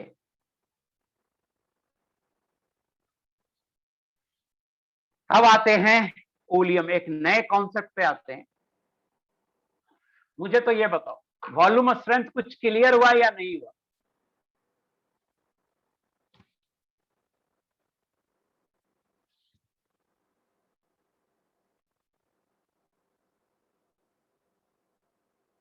रिशु कुमारी कुछ भी लिख देती है यार। सॉलिड एंड लिक्विड, सॉलिड का नहीं निकालते हैं, मोलरिटी निकालते हैं जनरली सॉल्यूशन का और कभी कभी प्योर सॉल्वेंट का, बस।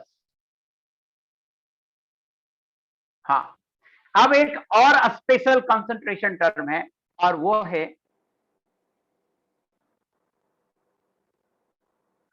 परसेंटेज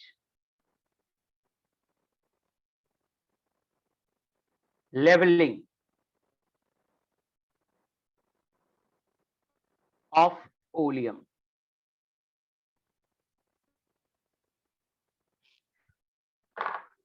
मेरी बात सुनिए, जहां तक एग्जाम में आया पढ़ा चुका हूं, ओलियम एग्जाम में नहीं आएगा। और ये लास्ट टॉपिक है कंसंट्रेशन टर्म का, ये लास्ट टॉपिक है कंसंट्रेशन टर्म का, जहां तक एग्जाम में आएगा पढ़ा चुका हूं। पहली बात तो ये हो गया। अब एक नया टर्म पढ़ा रहा हूं यार, ये लास्ट है, इसके बाद क्लास खत्म हो जाएगा कंसंट्रेशन टर्म का, अगला चैप्टर शुरू करूंगा, redox, percentage labelling of oleum. Mudit, जब मैं बोल दिया यहां तक आया तो फिर क्यों लिख रहे हो यार VS तक आएगा? हाँ VS तक आएगा। नॉर्मलिटी अगले चैप्टर में पढ़ाएंगे। आइए यहां देखिए, percentage labelling of oleum. Oleum कहते किसको है? ओलियम बोलते हैं mixture of SO3 plus H2SO4 को। क्या ये इक्विमोलर मिक्सचर है? मतलब जितना मोल SO3 होता है उतना ही मोल H2SO4 होता है? तो आंसर है नो, जरूरी नहीं है कि इक्विमोलर मिक्सचर हो। ओलियम बोलते हैं SO3 प्लस H2SO4 के मिक्सचर को बोलते हैं। किसको बोलते हैं? मिक्सचर ऑफ SO3, यानी इसी को कुछ लोग मिला के लिख देते हैं H2S2O7, बट ये इक्विमोलर मिक्सचर नहीं है, तो H2S2O7 लिखना ज्यादा सही नहीं है। लोग लिख देते हैं, इनऑर्गेनिक में तो बिल्कुल पूरा ही लिख देते हैं। So oleum is a mixture of SO3 plus H2SO4, also called fuming H2SO4। Oleum बोलते हैं या फ्यूमिंग H2SO4 भी बोलते हैं। इसका दूसरा नाम है fuming H2SO4।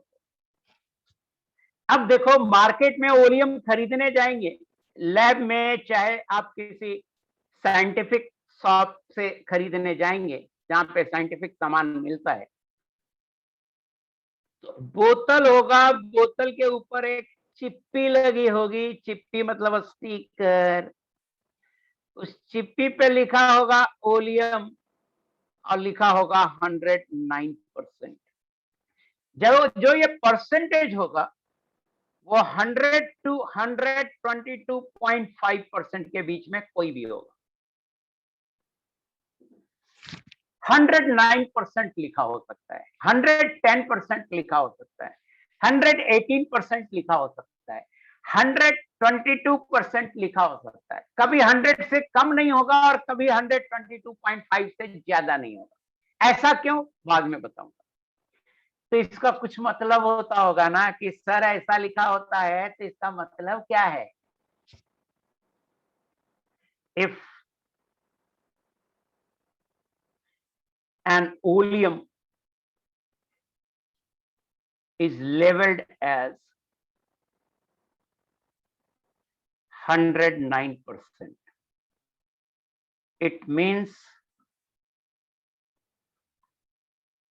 100 gram oleum when dissolved with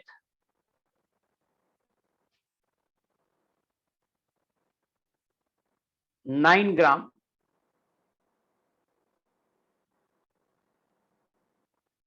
water, 9 ग्राम कहां से लाया? तो 109 माइनस 100 किया। When dissolved with 9 gram water will produce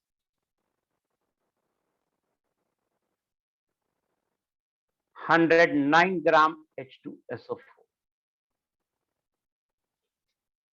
ये लाइन जब तक रटिएगा नहीं, ओलियम समझ में नहीं आएगा। तो इसको समझते हुए जरा आप 3 बार पढ़िए। तो इसको, if an oleum is leveled at 109%, it means 100 gram oleum लेंगे, उसमें 9 ग्राम पानी मिलाएंगे, तो ओलियम खत्म हो जाएगा, पानी खत्म हो जाएगा, सिर्फ और सिर्फ H2SO4 बचेगा। कितना? 109 ग्राम। रिएक्शन क्या होगा? तो ये वाला रिएक्शन होगा, SO3 प्लस H2O, H2SO4, ये वाला रिएक्शन होगा। इसका मोलर मास होता है 80, 18 ग्राम पानी लेके 98 ग्राम बनाएगा। ये रिएक्शन है। जरा 3 बार पढ़िए इसको समझते हुए, नोट कीजिए और पढ़िए 3 बार पढ़िए, एकदम रटा जाना चाहिए कि 109% है तो 100 ग्राम ओलियम लेंगे, 9 ग्राम पानी मिलाएंगे 109 ग्राम H2SO4 बनेगा। प्लीज पढ़िए 3 बार इसे।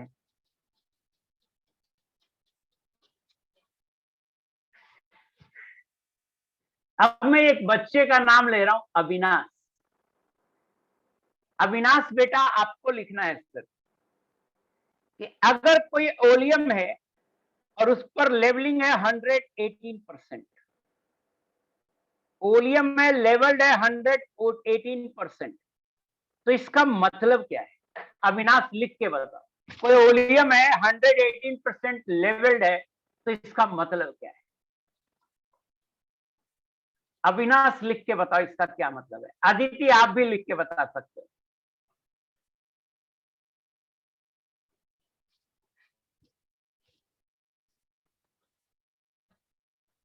अब जब लिखने बोला हूं तो नहीं लिखेगा।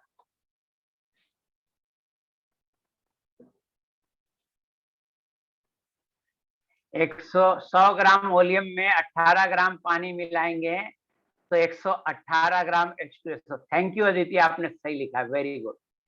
अब आप बाकी लोग भी लिख सकते हो। 100 ग्राम ओलियम लेंगे, उसमें 18 ग्राम पानी मिलाएंगे तो 118 ग्राम H2SO4 बनेगा। अब मैं एक स्टेटमेंट बोल रहा हूं, 118% पर एक स्टेटमेंट बोल रहा हूं, 118% पर एक स्टेटमेंट बोल रहा हूं, आप बताना सही है कि नहीं। 118% है तो मैं बोल रहा हूं 50 ग्राम ओलियम लेंगे, उसमें 9 ग्राम पानी मिलाएंगे तो 59 ग्राम H2SO4 बनेगा। मुझे बताना ये सही है कि नहीं। 118% पर सही है। Very good, very good, very good, very good बेटा, समझ में आ रहा है आपको। ओलियम थोड़ा टफ है समझना, बट अभी तक तो समझ में आ रहा है। मैं एक चीज और बोल रहा हूं आपको कि मान लो 109% ओलियम है, मान लो हमने 100 ग्राम ओलियम लिया,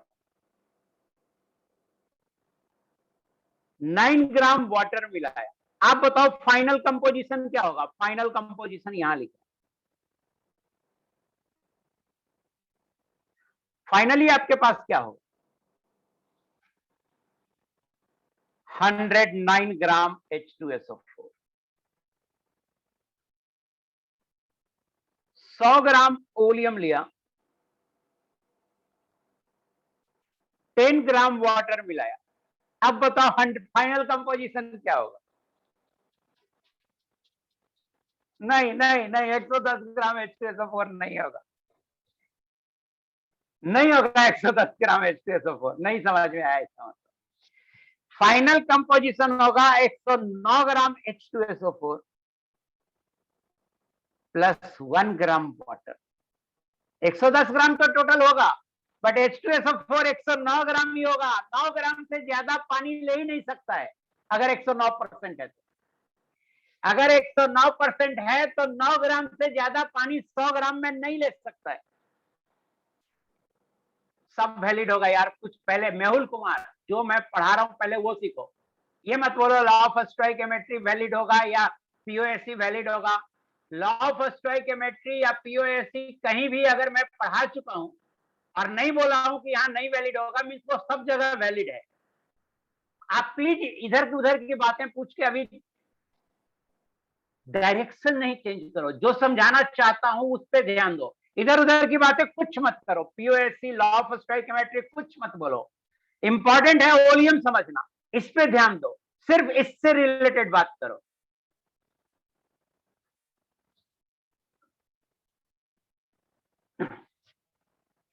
इस पॉइंट को पहले समझते हैं, इस पॉइंट को पहले समझते हैं बेटा कि 100 ग्राम में 9 ग्राम वाटर डाले थे तो 109 ग्राम H2SO4 था।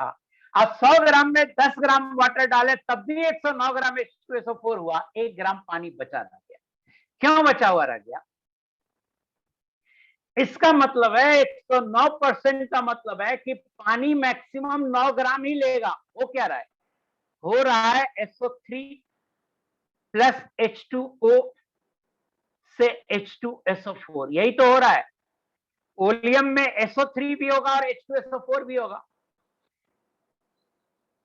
18 ग्राम पानी 80 ग्राम से रिएक्ट करता है, तो 9 ग्राम पानी कितने से रिएक्ट करेगा?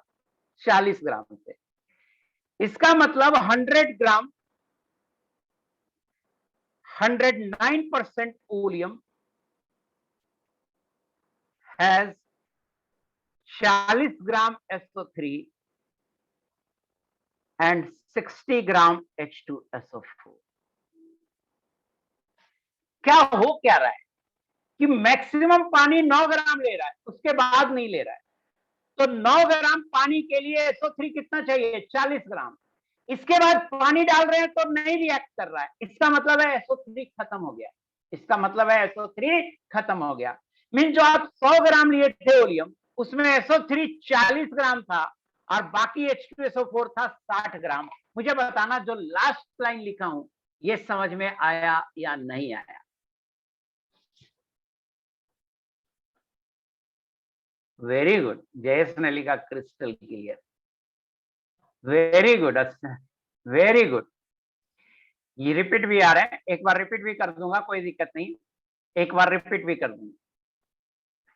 कुछ लोग समझ गए हैं, कुछ लोग रिपीट करने बोल रहे हैं, रिपीट कर देता हूं एक बार।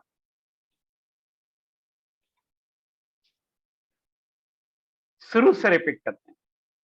पहले दिमाग में सेट कीजिए कि oleum is a mixture of SO3 and H2SO4। पहले ये दिमाग में सेट कीजिए। ओलियम पर परसेंटेज लेवलिंग होता है जो 100 से ज्यादा होता है और 122.5 से कम होता है। अगर 100 है तो समझ लो कि पूरा का पूरा H2SO4 है, और अगर 122.5 है तो समझ लो पूरा का पूरा SO3 है। इन दोनों के बीच में है तो SO3 और H2SO4 का मिक्सचर है। ये रेंज कैसे आया ये हम आपको आगे पढ़ाएंगे। अब मैंने कहा कि अगर 109% है, ऐसे ही रैंडमली लिया हूं 109%, आप 100 से 122.5 के बीच में कोई भी परसेंट ले सकते हैं। अगर 109% है तो इसका मतलब है कि अगर हम 100 ग्राम ओलियम लेंगे तो उसमें मैक्सिमम 9 ग्राम वाटर एब्जॉर्ब करके H2SO4 बनाने की कैपेसिटी है। सुनिए फिर से बोल रहा हूं, अगर 109% है इसका मतलब है कि 100 ग्राम ओलियम लेंगे तो वो मैक्सिमम 9 ग्राम वाटर लेकर उस वाटर को H2SO4 बनाएगा, ये रिएक्शन करेगा। 9 से ज्यादा डालिएगा तो वाटर एज इट इज पड़ा रहेगा, ये मतलब है। तो मैंने मान लिया कि 109% ओलियम है, 100 ग्राम ओलियम लिया, 9 ग्राम वाटर मिलाया, 109 ग्राम H2SO4 हो गया। 100 ग्राम ओलियम लिया, 10 ग्राम वाटर लिया तो भी 109 ग्राम ही बनेगा, क्योंकि मैक्सिमम 9 ग्राम वाटर ही ले सकता है 100 ग्राम, 1 ग्राम वाटर बचा हुआ रहेगा। तो अब हम जानते हैं कि 9 ग्राम वाटर के लिए SO3 कितना चाहिए। तो लॉ ऑफ स्टोइकियोमेट्री कहता है कि 18 ग्राम वाटर के लिए SO3 चाहिए 80 ग्राम, 80 ग्राम, 80 SO3 का मोलर मास है। तो 18 ग्राम वाटर रिक्वायर्स 80 ग्राम SO3। तो अगर 9 ग्राम वाटर ले रहा है तो जरूर SO3 कितना रहा होगा? 40 ग्राम। मीन 100 ग्राम ओलियम में 40 ग्राम SO3 रहा होगा और बाकी क्या रहा होगा? 60 ग्राम H2SO4। अभी भी नहीं आया समझ में? बताना। एक बार देखो ना, ध्यान से देखो ना, शायद आ जाए।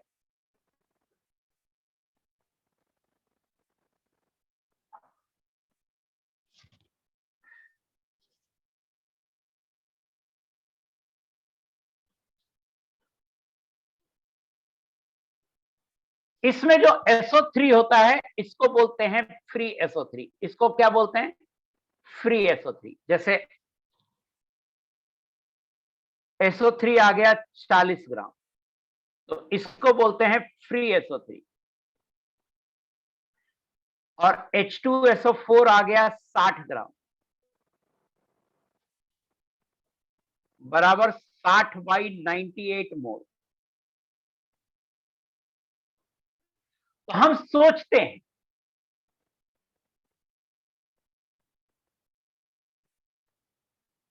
प्रकाश कुछ नहीं पूछो ना, अभी हम जितना पढ़ा रहे हैं उस पर ध्यान दो ना, अभी कुछ मत पूछो। एक बार ओलियम मैं पढ़ा दूं उसके बाद पूछो प्रकाश।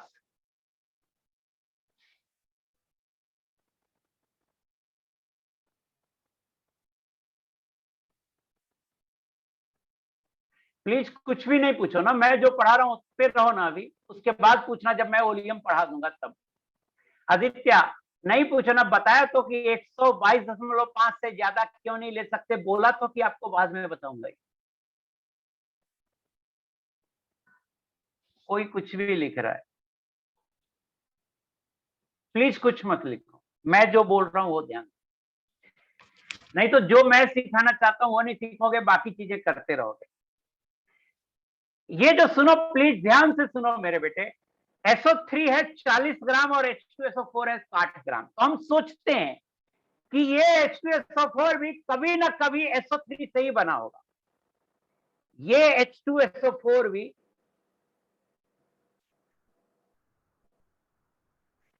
कभी ना कभी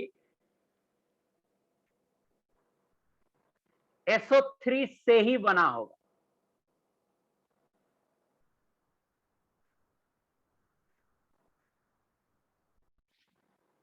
हम ऐसा सोचते हैं, सोचने में क्या जाता है, मतलब SO3 प्लस H2O H2SO4। अगर ये बना है, ये बना है, ये नीचे लिख देता हूं या थोड़ा ऊपर ही लिखो,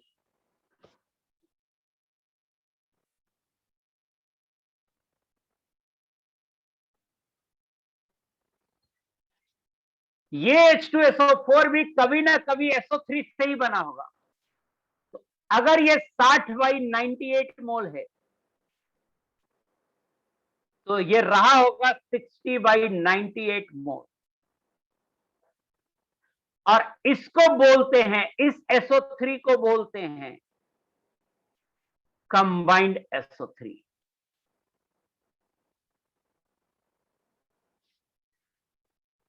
Therefore, moles of combined SO3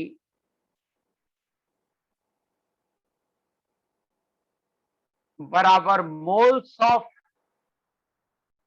H2SO4 in the oleum। मुझे बताना ये कंबाइंड SO3 का कॉन्सेप्ट समझ में आया या नहीं आया, मुझे बताना।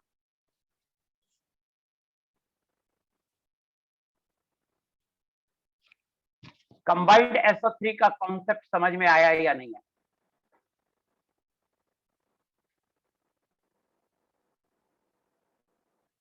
एक बार और बताता हूं, आप बीच में ना कुछ अलग चीजें पूछ करके डेविएट मत किया करो प्लीज। एक बार और बताता हूं, शुरू से देखो, फिर से देखो शुरू से। ओलियम मतलब mixture of SO3 and H2SO4। Oleum का परसेंटेज 100 से ज्यादा होगा, 122.5 से कम होगा। क्यों, ये आगे पढ़ाऊंगा। मान लो 109 है, तो 109 लेंगे तो इसका मतलब है कि 100 ग्राम ओलियम लीजिएगा, उसमें मैक्सिमम 9 ग्राम पानी मिलाएंगे, ओलियम खत्म हो जाएगा, वाटर खत्म हो जाएगा, और 109 ग्राम H2SO4 बन जाएगा। तो मैंने कहा 109% ओलियम है, फाइनल कंपोजिशन क्या होगा? तो 100 ग्राम ओलियम में 9 ग्राम पानी मिलाइएगा तो 109 ग्राम वाटर H2SO4 बनेगा। अगर 10 ग्राम पानी मिलाइएगा तो भी 109 ग्राम H2SO4 बनेगा, 1 ग्राम वाटर बचा रहेगा। अगर 9 से कम ग्राम वाटर मिलाइएगा तो एक नया ओलियम बनेगा, उसका नया परसेंटेज लेवलिंग होगा, वो मैं आगे पढ़ाऊंगा। अगर 9 से कम पानी मिलाइएगा 100 ग्राम में तो एक नया ओलियम बनेगा, उसका नया परसेंटेज लेवलिंग होगा, वो मैं आगे पढ़ाऊंगा। अब देखिए SO3 प्लस H2SO4 H2SO4, इस 109% में मैक्सिमम 9 ग्राम पानी मिला सकते हैं। तो 18 ग्राम पानी मिलाने पर स्टोइकियोमेट्री कहता है 18 ग्राम पानी मिलाने पे 80 ग्राम SO3 होता है, तो 9 ग्राम पानी मिलाने पे 40 ग्राम SO3 होता है। तो जो इसका मतलब है कि मेरे पास जो ओलियम है 100 ग्राम, उसमें 40 ग्राम SO3 है और 60 ग्राम H2SO4 है। 40 ग्राम SO3 है और 60 ग्राम H2SO4 है। ये जो 40 ग्राम SO3 होगा इसको बोलते हैं फ्री SO3। तो आई होप कि फ्री SO3 आपको समझ में आ गया होगा। अब कंबाइंड SO3 है, प्लीज यहां से देखो कंबाइंड SO3। ये जो 60 ग्राम H2SO4 है, ये जो 60 ग्राम H2SO4 है, ये भी कभी ना कभी SO3 से ही बना होगा, कभी ना कभी SO3 से ही बना होगा। SO3 वाटर लेकर H2SO4 बनाया हो। तो ये जो कंबाइंड SO3 बोल रहे हैं, ये H2SO4 जो बना हुआ है पहले से ओलियम में, उसके मोल के बराबर होगा, क्योंकि 1 मोल H2SO4 बनता है तो 1 मोल SO3 खर्च होता है। तो अगर 60/98 मोल H2SO4 है तो 60/98 मोल SO3 पहले कभी रहा होगा, तो 60/98 मोल SO3 को बोलेंगे combined SO3। So moles of combined SO3 जो होगा वो हमेशा मोल्स ऑफ H2SO4 के बराबर होगा। नहीं समझ में आएगा, फिर से बोलूं, फिर से रिपीट करूंगा मैं कंबाइंड SO3, मुझे बताओ समझ में आया नहीं आया?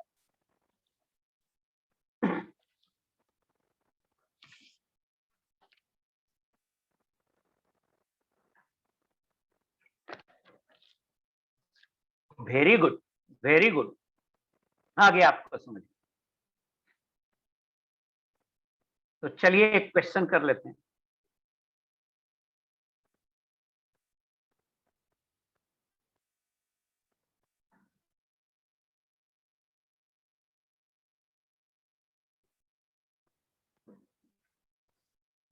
चलिए इस सवाल को कीजिए, इस सवाल को कीजिए।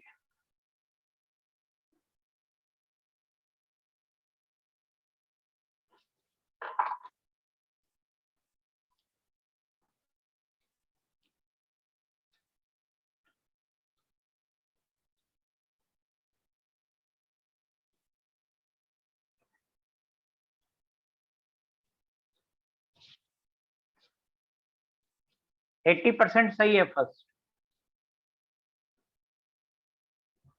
परसेंटेज पूछ रहा है अरविंद समारोह सेकंड का, तो सेकंड का परसेंटेज बताओ।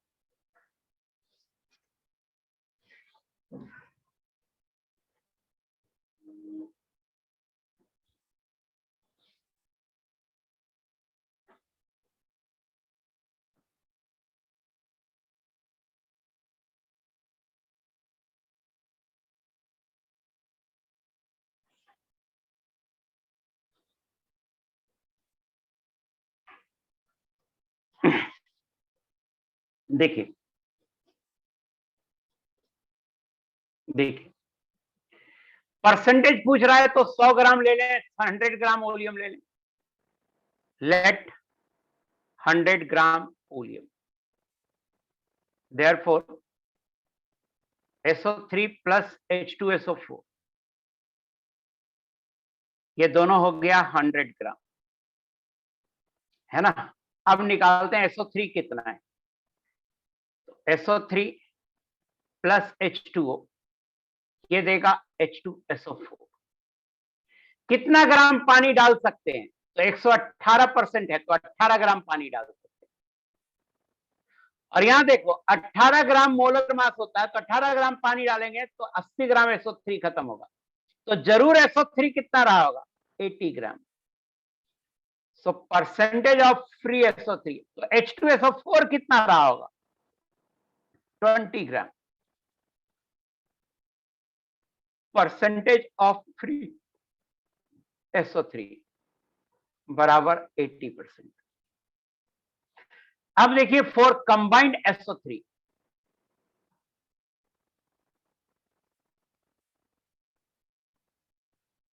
मोल्स ऑफ कंबाइंड SO3 होगा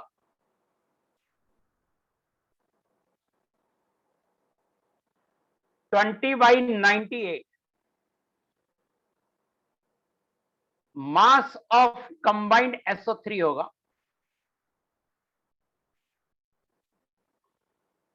20/98 इंटू 80,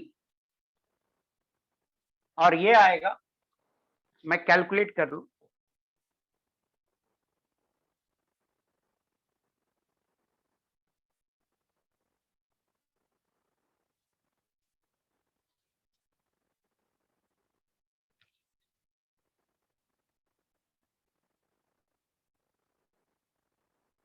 ये आएगा 16.32 ग्राम।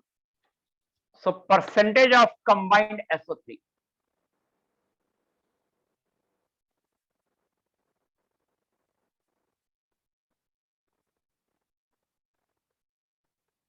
%16.32। ये आंसर है, 100 में ही निकाल रहे हैं इसलिए आंसर यही है और ये आंसर है।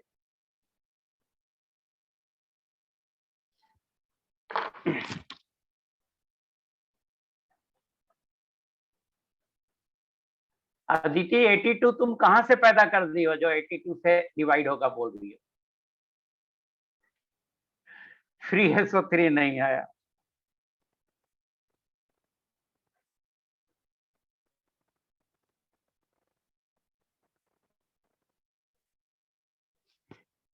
पहले मुझे सिर्फ 3SO3 पे बात करना है। 3SO3 पहले मुझे सिर्फ 3SO3 पे बात करना है कि इसमें किसी को डाउट है? 3SO3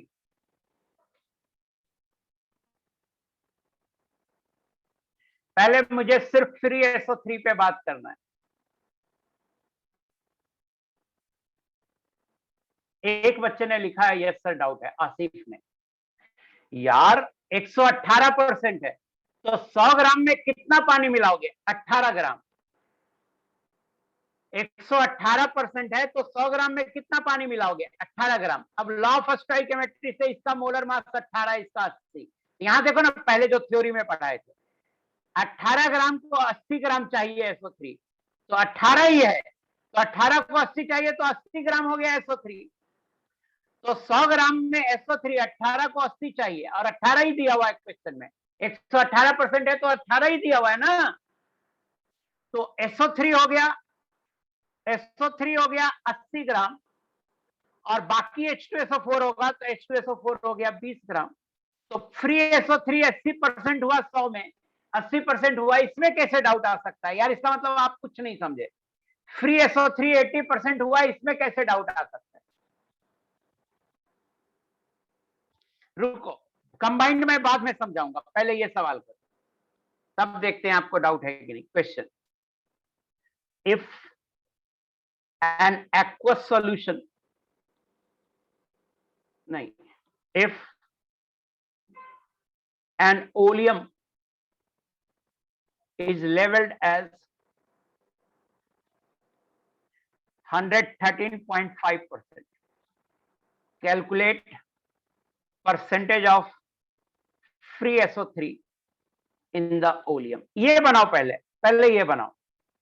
इसमें डाउट होगा तो अपने आप क्लियर हो जाएगा डाउट कहां हो रहा है। इसको बनाओ, पहले इसको बनाओ और आंसर करो।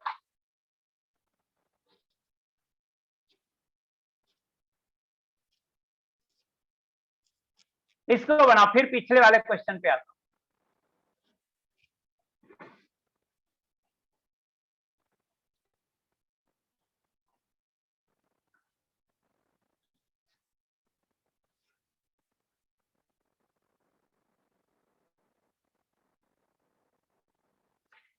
सैयद जी आपका सही है, अरविंद समराव तुम्हारा गलत है। तुमको तो मुझे मन करता है एक दिन पीटूं अरविंद। सैयद सही है, प्रकाश सही है, प्रियांश सही है, बहुत लोगों का सही आ रहा है। 13.5 कहां से पैदा कर दिया है रे? 60 जिनका आ रहा है सही है। देखिए 100 ग्राम ओलियम लीजिए, पहले इस सवाल को समझिए। 100 ग्राम, लेट 100 ग्राम ओलियम, SO3 होगा और H2SO4 होगा, ये दोनों मिलाकर होगा 100 ग्राम। अब देखो पानी कितना मिलाएंगे, बोलो। जिसको नहीं समझ में आ रहा है वो बोलेगा पानी कितना मिलाएंगे। अरे पानी कितना मिलाएंगे? 13.5 ग्राम। तो SO3 प्लस वाटर से H2SO4, ये रिएक्शन लिखो। हम जानते हैं 18 ग्राम पनिया के लिए 80 ग्राम SO3 चाहिए। तो मुझे बताओ 13.5 ग्राम पानी के लिए SO3 कितना चाहिए, निकालो। 80 डिवाइडेड बाई 18 इंटू 13.5। कैसे लिखा? लॉ ऑफ स्टोइकियोमेट्री से लिखा। ये आएगा 60 ग्राम।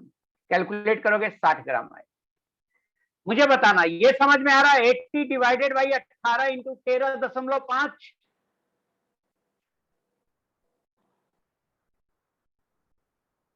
यस, वेरी गुड, ये समझ में आ रहा है। तो SO3 60 ग्राम हो गया। तो SO3 आ गया 60 ग्राम। तो H2SO4 क्या होगा 100 माइनस 60 40 ग्राम, तो 100 में ही है, तो 60 ग्राम मतलब 60% हो गया और 40 ग्राम मतलब 40% हो गया।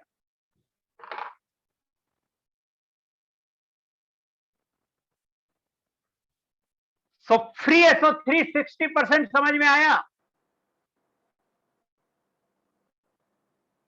अब मुझे बताओ, अब इसमें 80% में क्यों डाउट हो रहा है? ये 80% समझ में आया, यहां 118% था इस क्वेश्चन में। Very good. अब देखो कंबाइंड SO3, अब कंबाइंड SO3 देखो। कंबाइंड SO3 में मैंने लिखाया था ऊपर, एक लाइन याद रखो तो कंबाइंड SO3 समझ में आ जाएगा। कंबाइंड SO3 में मैंने ऊपर लिखाया था कि कंबाइंड SO3 का मोल वही होगा जो H2SO4 का मोल होगा।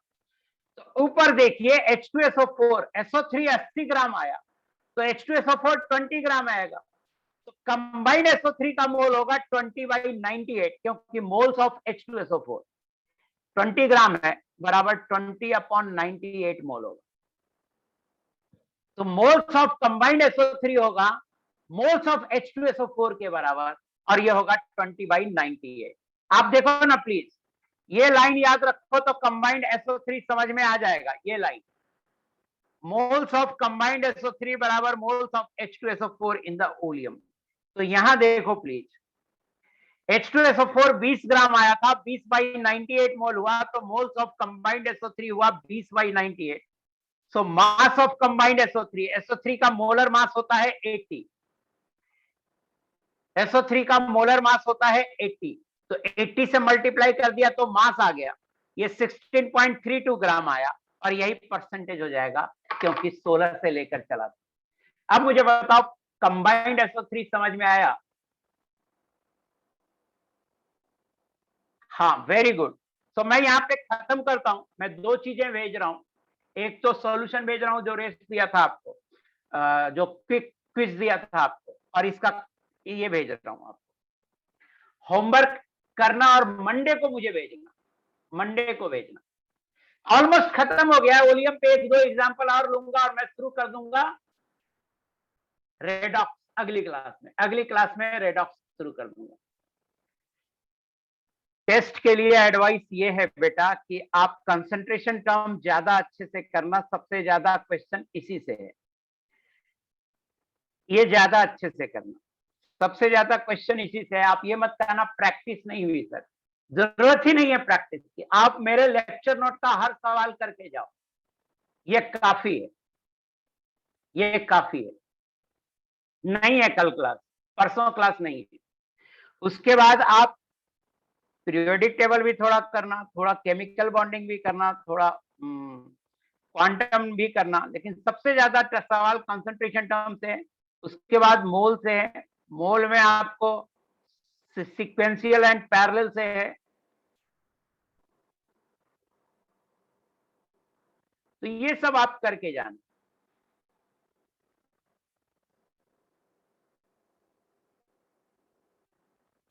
मेरे दोस्त राखी हो चाहे जो हो, राखी है तो विदेश चले जाओगे क्या? हाँ, राखी है तो क्या करोगे, दिन भर राखी बंधवाओगे? हमारा राखी नहीं है, तुम्हारा राखी है, हमारा नहीं है। बाहर रहोगे तो छोड़ देना क्लास, बाहर ही जाना है तो क्लास छोड़ देना।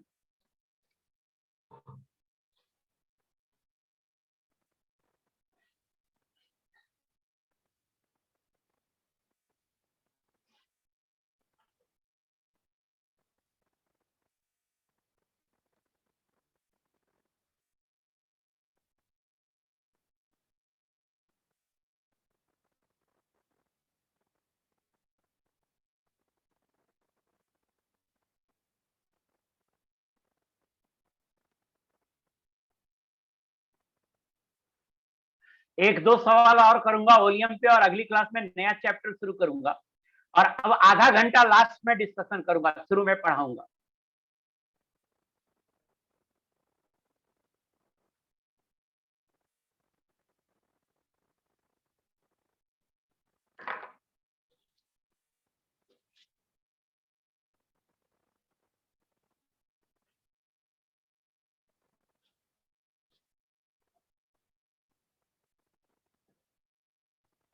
Bye everyone.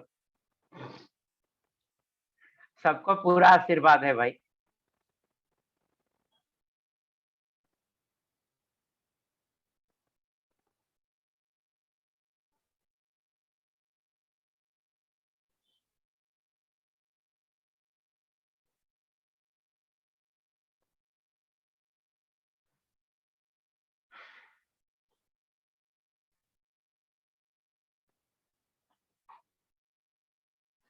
So bye everyone.